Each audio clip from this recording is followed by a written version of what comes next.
There's trouble in Radiator Springs, but how much trouble? Encouraging news from DCA regarding all the recent updates, plus the latest from Adventureland, New Orleans Square, and the monorail, all coming up next. Fresh Baked.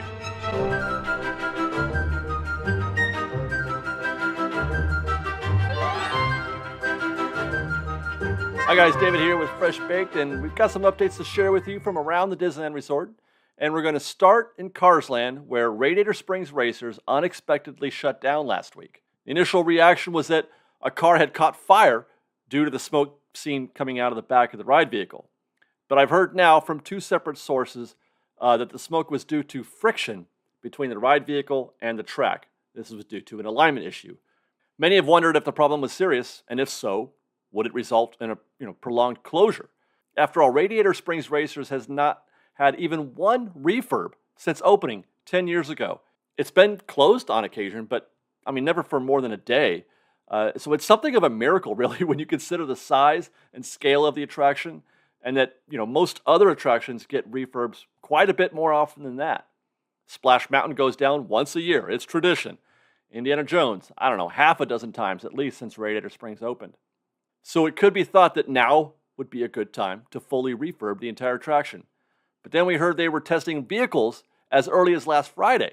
We were there on Memorial Day, stopped by, got some lunch at Flo's, and waited to see if anything happened. And sure enough, after a little waiting, ride vehicles started showing up. Since then, I've learned that so far it appears that the friction issue was an isolated case. They've not yet found a similar case with any of the other ride vehicles being tested.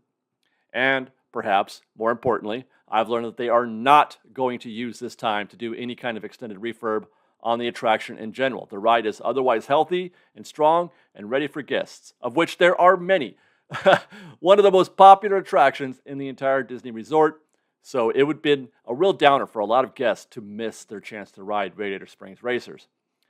So right now they're taking their time and checking all the ride vehicles, being as certain and as cautious as possible, making sure there are no other similar situations with other vehicles. This is why the app right now is indicating that the ride is closed with a pop-up screen each day rather than updating the park calendar. So I expect that Radiator Springs Racers could be closed for another few days still, but it will not be a weeks-long type closure similar to what we've seen, like I said, at Splash Mountain or Indiana Jones. So let's go next to Ariel's Undersea Adventure, where recently we saw a very long stretch of construction walls up in front of the attraction. Now, about half of those walls have come down since then, revealing, as expected, just some new concrete. Nothing major in terms of its purpose, just making it new again, and perhaps doing some work that needed to be done below grade. Further down, we have walls up around Seaside Souvenirs. Now, normally, I wouldn't take a lot of time to talk about construction walls around Seaside Souvenirs, but I've learned that part of this update is new paint. Now, again, new paint is not normally newsworthy, except in this case, the new paint is replacing what was wallpaper, as I'm told. You may have noticed over the years that Disney had drifted away from painting decorative elements in some places, favoring instead using, stickers or wallpaper applied, or, some such thing that could easily be taken off and put back on again. But because most of California Adventure is exposed to the elements, and in some places, much more than others, specifically speaking, Seaside Souvenirs, Disney has found it difficult to keep things looking fresh. Things just wash out and get faded quickly. We saw the same thing in Toontown. So in the case of Seaside Souvenirs, Disney is going to paint rather than wallpaper. This is great news from my perspective because actual paint is far superior to wallpaper when it comes to good show. It looks better, it holds up longer, and more importantly, it demonstrates a commitment to the show.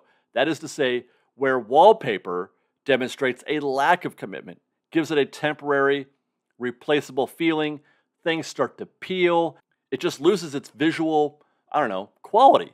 But paint, you've got an artist putting their touch on the wall, which I very much am behind. And as I understand it, there should be other projects to follow where new paint will be applied where it didn't exist previously, or I should say, at least where it doesn't exist currently. So that's great news. Meanwhile, let's look right next door to Seaside Souvenirs to find the latest on the path and entrance, the new path and entrance to DCA that is being built for guests of the Paradise Pier Hotel. Our view is obviously limited here because of the walls, but we can observe that they've made a bit of progress since our last visit, where before there was just the white supports installed. We could just see the frame of what they were doing. We can now see the beginning of what will be sort of an enclosed path leading to this entrance. And I've been advised again that Disney's putting in quite a bit of budget and care into this project. The path that was there previously, they're not just shoehorning this in there. They have completely dug up and replaced that old path. New concrete, all new landscaping, new plumbing, and of course, those large walls that we can see them putting up there, that it's going to help preserve the immersion instead of letting you see backstage, Disney or backstage Grand California, which, by the way, I suspect this path will probably have a Grand Californian type feel to it, something woodsy, I'm sure. I've been able to also confirm that this path will be for Paradise Pier guests only, at least during the busiest times of day. There is the possibility that they may open the path up to other guests coming in from Disneyland Drive, be they Grand Californian guests or other hotels on Katella or Ball Avenue. Though, as I understand it, that would be only maybe in the later parts of the day, not in the morning, not in the busiest parts of the day. Busiest parts of the day, it's going to be Paradise Pier guests only. Either way, I don't expect there to be a lot of demand for guests other than Paradise Pier, simply because there's just not that much foot traffic. Most of the hotels on Katella and Ball Avenue, I take that back. The Ball Avenue hotels might find it easier to get into the park from Disneyland Drive than going all the way up Ball and then all the way down Harbor. My gosh, that's a heck of a walk. Anyway, I don't know. I don't have a timeline yet. I don't think that they're very far away. It could be another month or so is my guess. Next, we'll head over to Disneyland, where the walls in front of the Blue Bayou on Royal Street have been removed, revealing a new paint scheme. Where the Blue Bayou facade was once green and I guess bronze. Is that bronze or gold? Maybe orangish? Anyway, it was mostly various shades of green, but now the Blue Bayou is blue. A lot of blue, though it does look like they kept those bronze-ish accents. They've updated also the sign out in front. It too was green with a brown trim, and the new sign has the same blue shade as the restaurant exterior. The image has also been updated on the Blue Bayou sign to include a moon casting a reflection on the water, and then they've also reduced the logo to just the initials, BB, for Blue Bayou, rather than the Blue Bayou restaurant. And this result gave me a very distinct Club 33 sign vibe with the simple alliterative initials similar to the double threes of the Club 33 sign. What do you guys think? By the way, the Blue Bayou was supposed to soft open this weekend.